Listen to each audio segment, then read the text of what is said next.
Buenas tardes a todos, que el Señor les continúe bendiciendo. Buenas tardes. Vamos a orar. Señor, te agradecemos este espacio, este momento de acercarnos a tu palabra y de poder, Señor, ser confrontados a través de ella. Oramos que tu Espíritu Santo ministre nuestras vidas y transforme aquello que pronto necesita ser cambiado. Que podamos entender los principios y verdades que están en tu palabra, que son verdad y que trascienden las edades. En nombre de Jesús, quédate con nosotros. Amén. Amén. ¿A quién le gusta vivir sabiamente? ¿A quién le gustaría que dijeran que usted, esa persona, es sabia en su manera de vivir? Yo creo que a todos, ¿cierto? ¿Es fácil o difícil obedecer al Señor? A veces hay momentos en los que se nos complica la vida cuando queremos ser verdaderos discípulos de Él. Vamos a leer en Efesios capítulo 5. No los estoy asustando con anticipación, simplemente es parte de la introducción. Efesios capítulo 5, versículo 21 en adelante.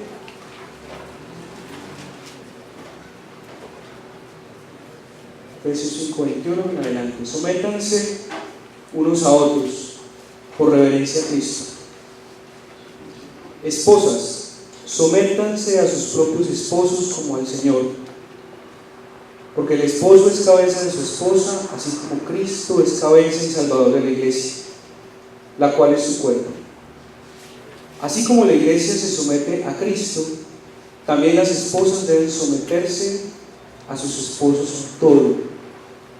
Esposos, amen a sus esposas, así como Cristo amó a la iglesia y se entregó por ella, para hacerla santa.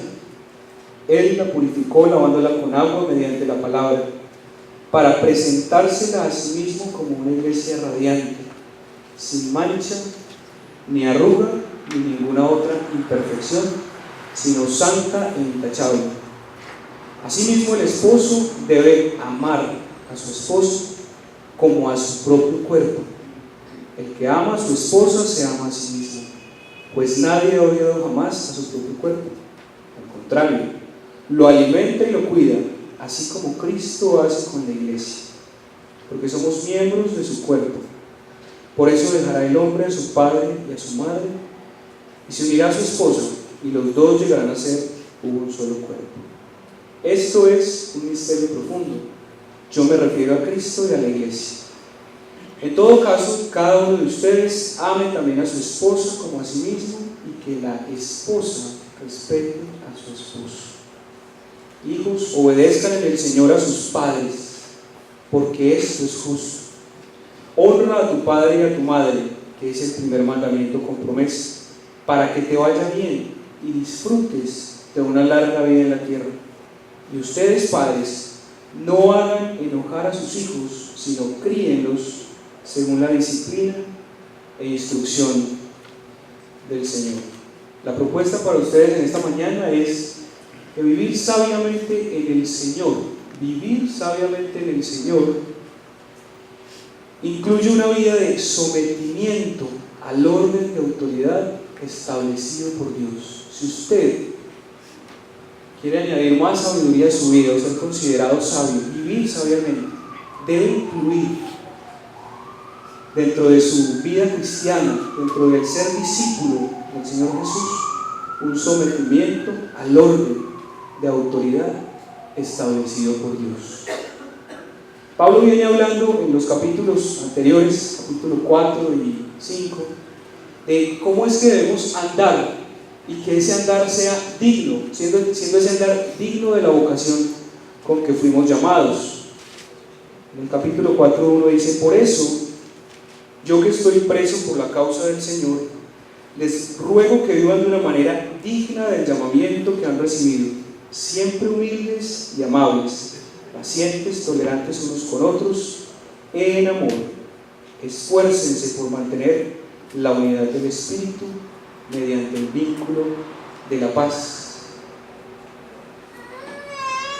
5.1. Por tanto, imiten a Dios como hijos muy amados y lleven una vida de amor, así como Cristo nos amó y se entregó por nosotros como ofrenda y sacrificio fragante a Dios. La conducta digna de una vocación, de la vocación con que fuimos llamados, es andar en unidad, en santidad, en amor y en sabiduría. Ahí, en el capítulo 5, en el versículo 15 en adelante dice: así que tengan cuidado de su manera de vivir. No vivan como necios, sino como sabios. Y describe una serie de acciones que debemos realizar, y en el versículo 21 dice: sométanse unos a otros. Vamos a hablar un poco acerca de las responsabilidades entonces que tenemos dentro del ámbito familiar y que implican un sometimiento a la autoridad establecida por Dios. ¿Cuáles son las responsabilidades maritales? Es lo primero que describe ahí, las responsabilidades maritales. Dice a la esposa: sométase a su marido. Fuerte, ¿no? En el primer culto les comentaba acerca de una reflexión que tuvimos con los profesores acá en el colegio, y la reacción de algunos de ellos era de incomodidad frente a una palabra que suena un poquito pasada de moda: sometimiento. Esa palabra a oídos de una mujer puede sonar machista, ¿cierto que sí? Y les decía que puede ser que comience a oler como a alcanfor, como a neftalina, como que huele a viejito, una cosa por allá que ya no se usa. Cuando leemos estos principios que están en la palabra, podemos pensar que son obsoletos o que están pasados de moda. Cada generación parece que sabe lo que tiene que hacer y es más sabia que la anterior, y frente a estos mandamientos a veces la actitud es de negación. No queremos o no creemos que necesitemos obedecer, por lo menos en esta parte de la sujeción. ¿Difícil sujetarse? Depende del concepto que tengamos de sujeción. Sujeción es manifestar obediencia inteligente y humilde a un poder o autoridad ordenados por Dios. Obediencia inteligente, humilde a un poder o autoridad ordenados por Dios, en una esfera de estima mutua. La palabra del Señor aquí en estos versículos es muy clara cuando habla de el rol del esposo.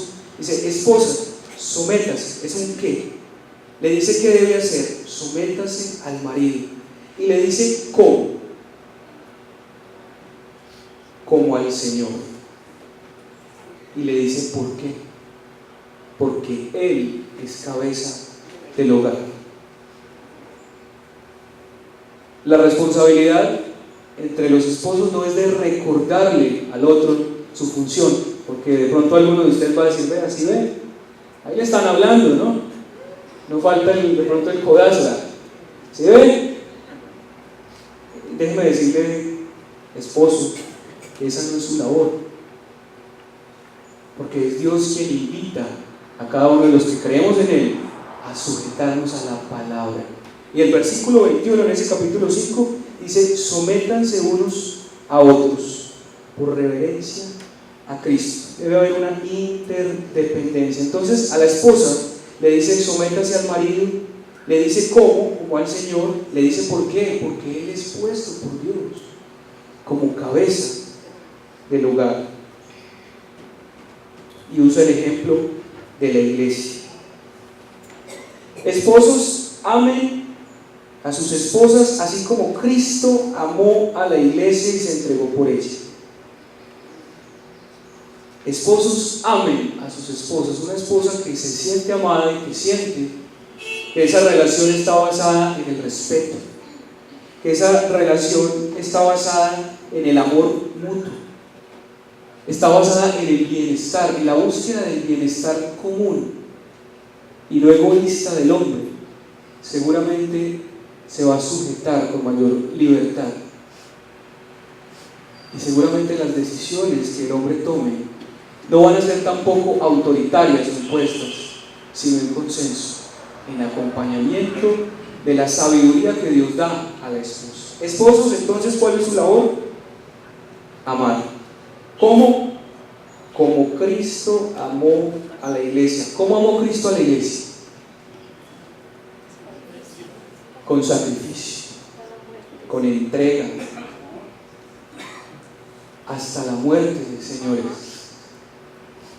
con un sentido de negación, aunque era Dios mismo, se sacrificó por la iglesia.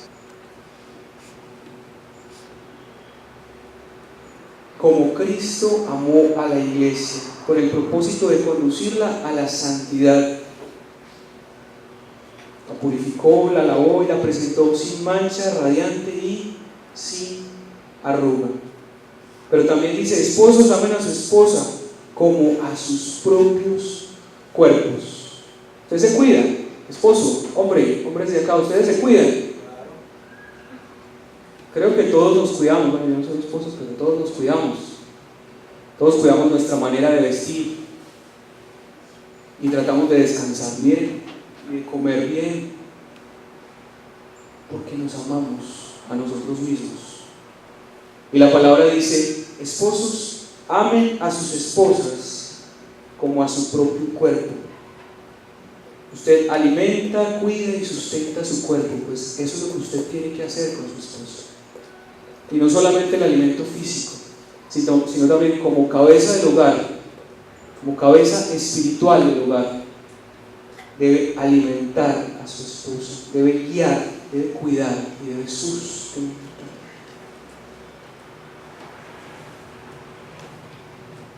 Responsabilidades maritales, entonces, del esposo con la esposa, de la esposa hacia él. Ojalá que en nuestros matrimonios haya un ambiente de cortesía, consideración, respeto, amor mutuo, responsabilidad y, como decía ahora, interdependencia.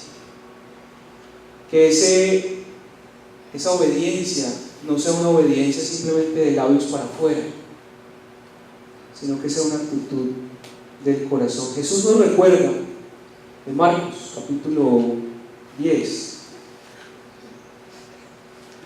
el mayor en el reino de los cielos es aquel que sirve a los demás. Y pone como ejemplo las autoridades terrenales que siempre buscan imponer, mandar, subyugar, pero no debe ser así en la relación entre esposos y esposas. Debe haber un ambiente, como decía ahora, de cortesía, consideración y respeto. El ser líder del hogar no solamente implica tener un lugar de privilegio, porque usted puede pensar eso.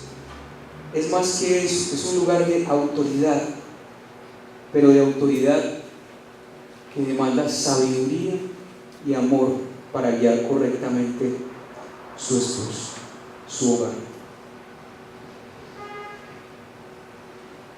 Entonces, las responsabilidades entre los esposos eran claras.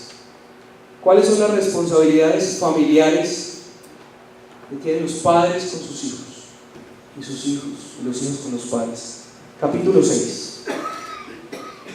Hijos, obedezcan en el Señor a sus padres, porque esto es justo. Honra a tu padre y a tu madre, que es el primer mandamiento con promesa, para que te vaya bien y disfrutes de una larga vida en la tierra. Y ustedes, padres, no hagan enojar a sus hijos, sino críenlos según la disciplina e instrucción del Señor. ¿Cuál es la responsabilidad de los hijos? Obedecer. Obedecer en el Señor a sus padres. Y lo mismo, también nos dice un qué, un por qué y un para qué. Hijos, un qué, obedezcan. Y dice por qué, porque es justo delante de Dios. Y nos da un efecto, o un para qué. Para que te vaya bien y disfrutes de larga vida. Y también tiene efectos espirituales, porque dice la palabra del Señor: hijos, obedezcan a sus padres, porque esto agrada al Señor. O sea, tiene unas implicaciones que van más allá de lo terrenal. Padres, no hagan enojar a sus hijos. Críenlos en disciplina e instrucción del Señor. No hagan enojar a sus hijos, sino críenlos en disciplina e instrucción del Señor. Les contaba en el primer culto una historia que leí hace poco de Daniel Samper Pisano. Y ustedes más o menos conocen que este hombre, este escritor, es muy jocoso en cada uno de sus escritos. Entonces hablaba de la transición de la palabra padre y cómo a lo largo del tiempo ha cambiado su significado. Y hablaba de que en una época existía la figura de el padre. ¿A alguno de ustedes le tocó ese padre? Esa figura de autoridad, esa figura de respeto, ¿cierto? ¿Sí? La figura donde el padre hablaba y lo que hablaba era prácticamente una orden militar porque se cumplía. Normas estrictas, nadie se sienta a la mesa si el padre no está, y menos se levanta si el padre no se ha levantado, porque es el padre, una figura de autoridad fuerte. Nadie habla si él no da permiso, ni repite almuerzo porque el padre no autorizaba. Y la madre era el eje central, sentimental. Era esa figura frente a la que la hija, si recibía una mirada del padre, ya sabía lo que él estaba pensando. Entonces, en vez de charlar con ese muchacho, se ponía otra vez la falda larga y podía llegar hasta ser monjita, porque ya su vida sentimental se dañaba por una sola mirada del padre, porque sabía la autoridad que había en ese padre.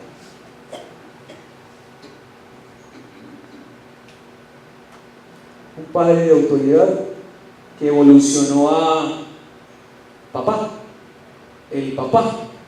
Entonces ya es una figura de más confianza, de más cercanía. Ya no es tan serio, ya es el hombre al que de alguna manera lo podemos tutear, ¿cierto? Papá, ¿me prestas el carro? Papá. Una figura de más confianza y cercanía. Parece como si estuviera en un declive, como si la figura de autoridad comenzara a perderse. Y la confianza invita al tuteo y a una cercanía peligrosa. El papá era tolerante, o es tolerante, diferente al padre, porque el padre es una figura estructurada, demasiado fuerte. El papá permite en su casa de pronto una reunión familiar, de los amigos, de su hijo, y dice: bueno, pues es mejor que estén acá y no que estén por allá, quién sabe dónde, entonces que vengan acá y que se los tomen acá en la casa. Y ha perdido autoridad.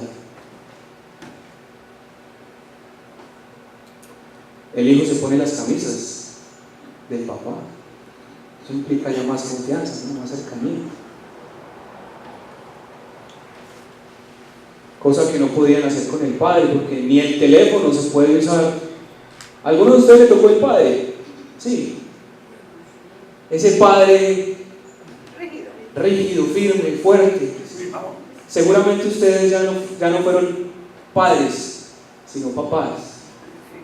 O en su defecto, lo que hoy en día podemos ver que es el papi, ¿cierto? Una figura de mucha más confianza y cercanía. Ya no es ni el padre ni el papá, sino papi.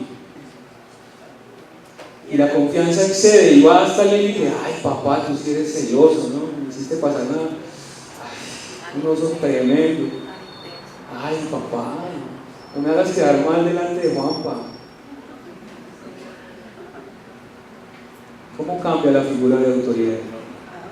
Y entonces este hombre decía, ¿hacia dónde vamos? ¿Hacia dónde va nuestra sociedad en esa transición de el padre, el papá y papi?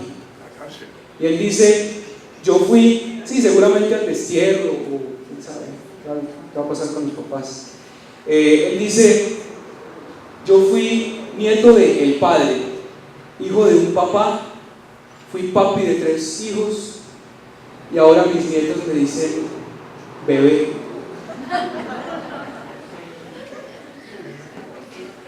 Pero refleja la pérdida de la autoridad o la excesiva confianza en el trato.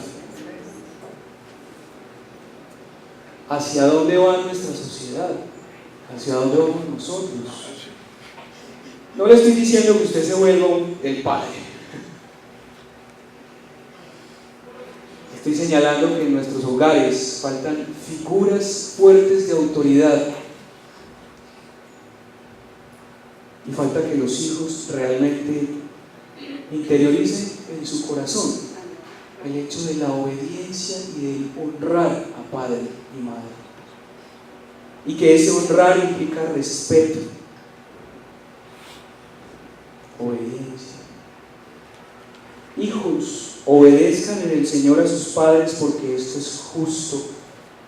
Honra a tu padre y a tu madre, que es el primer mandamiento con promesa, para que te vaya bien y disfrutes de una larga vida en la tierra.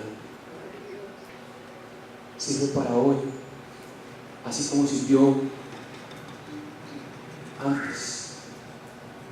La palabra del Señor es vigente, porque cielo y tierra pasarán, pero sus palabras no pasarán. Es actual y no huele, como decía al principio, de pronto para algunos a viejito o a cosa guardada o algo que está fuera de utilidad. Tal vez por eso nuestra sociedad está como está. Tal vez por eso nuestra sociedad demanda cada vez más modelos de familias, pero de familias estructuradas y fundamentadas en la palabra.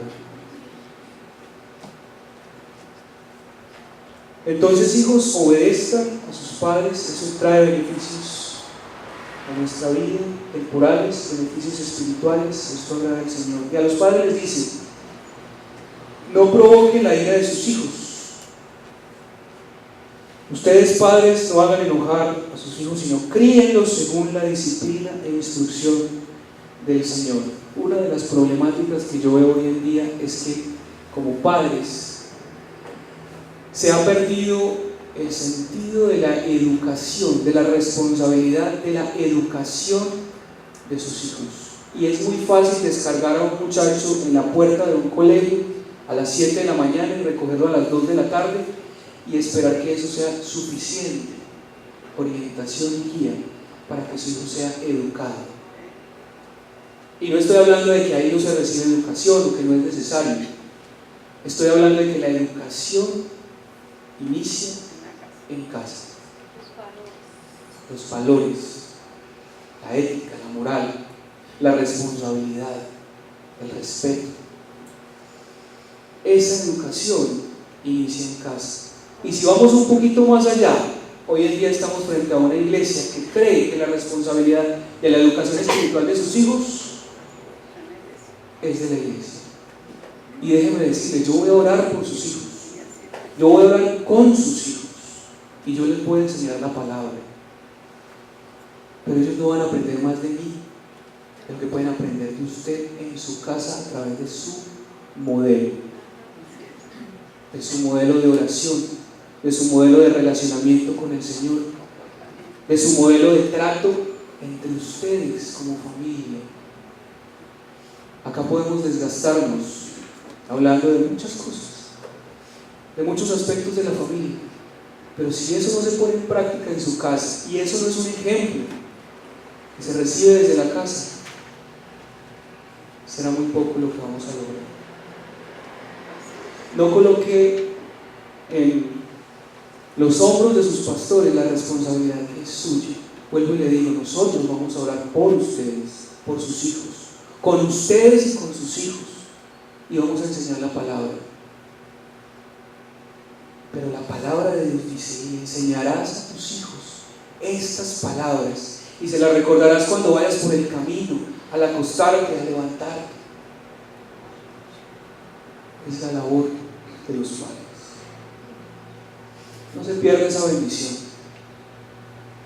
No se pierda esa bendición. No delegue la responsabilidad suya como padre en otros.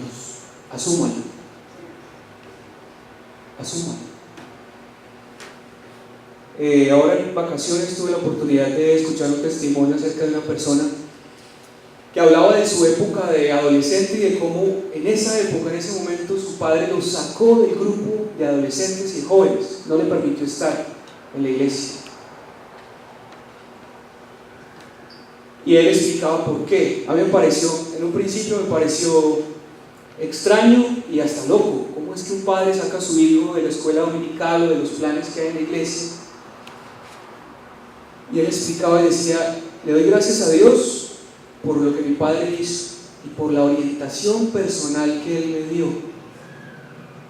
Porque la iglesia, y ese es un mal de nuestra época hoy en día, funcionan muchos programas de actividad, la salida, el paseo, la reunión, la comida, la película, y eso se parece más a un club social. Él decía: en eso se están convirtiendo las iglesias aquí en Estados Unidos, en club social, donde los muchachos vienen a ver qué más me pueden dar y cómo me pueden entretener.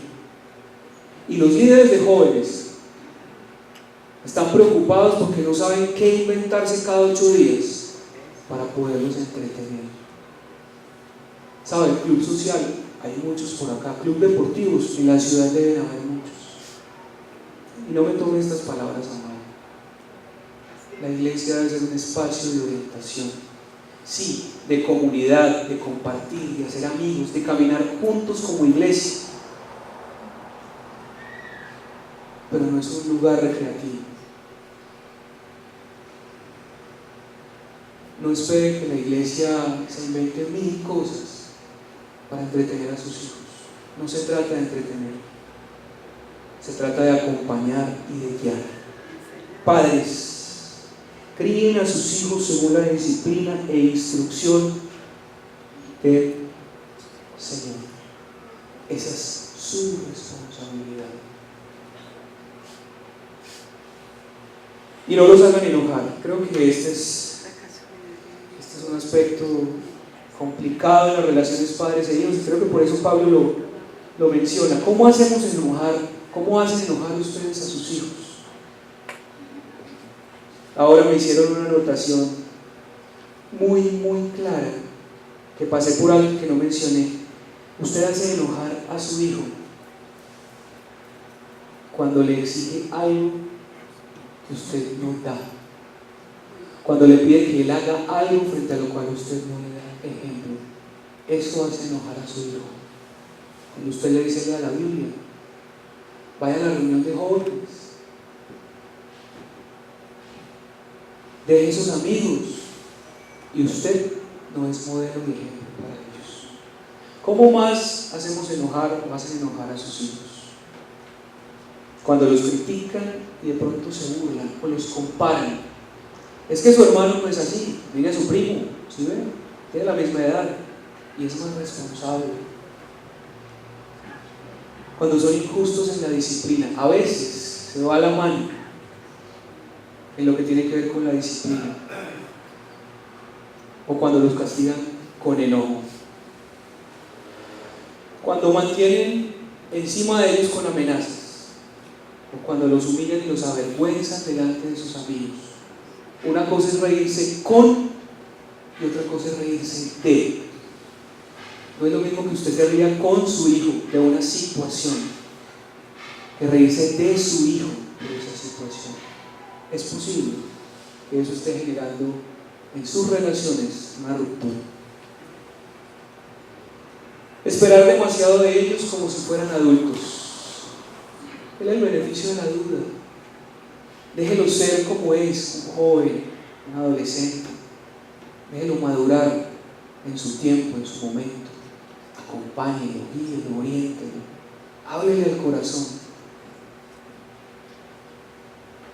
Entonces es claro en este aspecto de las responsabilidades familiares cuál es el rol de los hijos. Hijos, obedecer a sus padres. Padres, guiar a sus hijos en disciplina y amor. Es triste cuando uno ve que hay padres que se preocupan más por la vida social de sus hijos que por la vida espiritual. Y yo en esta mañana sí quisiera invitarlos a reflexionar y pensar cómo está su responsabilidad delante de Dios frente a sus hijos. Algunas conclusiones. El sometimiento a Dios y a las autoridades establecidas por Dios corresponde a un orden establecido por Él y trae protección y dirección a nuestra vida. La autoridad debe ir ligada al amor sacrificial. De nada sirve usted tener autoridad sin que haya un amor también sacrificial en esa autoridad. No se trata de mandar, sino de guiar sabiamente. Dios nos invita a vivir sujetos los unos a los otros y a vivir en esa sujeción y en esa interdependencia sinceramente y sin hipocresía. Dios es un Dios de orden que establece modelos de autoridad. La obediencia trae bendición y la obediencia implica creer en Dios, en lo que Él me pide que yo obedezca. Señor, te damos gracias por tu palabra, te damos gracias por cada una de las familias acá representadas. Eres tú quien nos hablas y quien nos invitas a evaluarnos, a seguir adelante con aquello que estamos haciendo bien, pero tal vez a corregir aquello que de pronto no está conforme a tu palabra.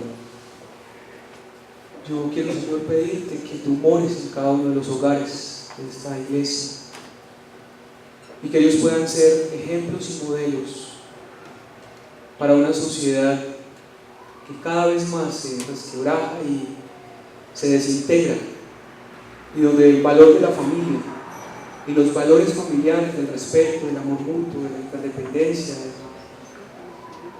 Señor, ya no vale. Yo oro para que tu palabra nos permita ir en busca de unas familias, de unas relaciones más sanas y más conforme a tu voluntad. Bendice la vida de cada uno de estos hermanos de acá de la iglesia y que esta palabra redunde en bendición para ellos. En el nombre de Jesús, amén.